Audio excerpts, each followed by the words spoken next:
Budget 2024 should bring cheer to taxpayers because a lot of the taxpayer demands have been accepted by the finance minister. This includes removal of the angel tax, which has been a problem not just for startups but for other private companies which are trying to attract capital at a value which is higher than the book value or the fair value. The second is the reduction in reassessment provisions or the reassessment time limit from 10 years to 6 years, with an increase in the threshold limits, and also the abolishment of 2% equalization levy on e-commerce operators.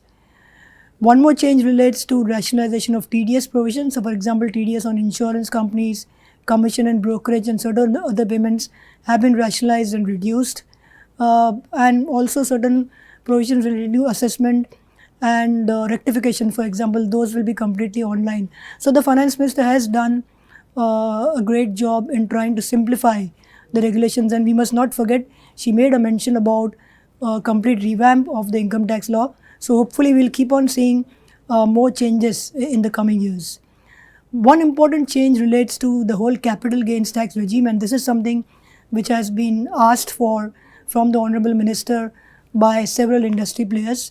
So to start with, the holding period for long-term for listed securities has been reduced to 12 months for all kinds of securities.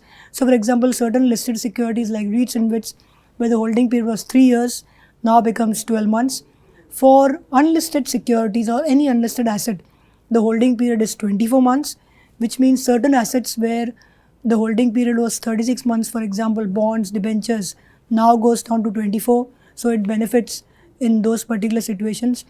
And as far as the tax rates are concerned, for short-term capital gains on listed investments, the rate increases from 15% to 20%. So a bit of a dampener for HNIs and retail players who frequently trade on the exchange. And for long-term gains on listed investments, the rate increases from 10% to 12.5%. Again, is somewhat of a disadvantage for the market, along with the fact that the STT rate has been slightly increased because there is a thinking that retail investors should be discouraged from speculating a lot on futures and options where they generally end up losing money. Coming back to tax rates on short-term capital gains, while on long-term gains, while the rate has increased from 10% to 12.5%, it also has a flip side benefit because for assets like real estate, where the rate was earlier 20, even for those assets it becomes 12.5 because all long-term gains is now 12.5%. But then there's a flip side to the story because indexation benefits have been completely removed, which means while earlier on long-term gains on real estate you could get indexation benefits, now you cannot get that. So there's a plus and minus as far as real estate is concerned.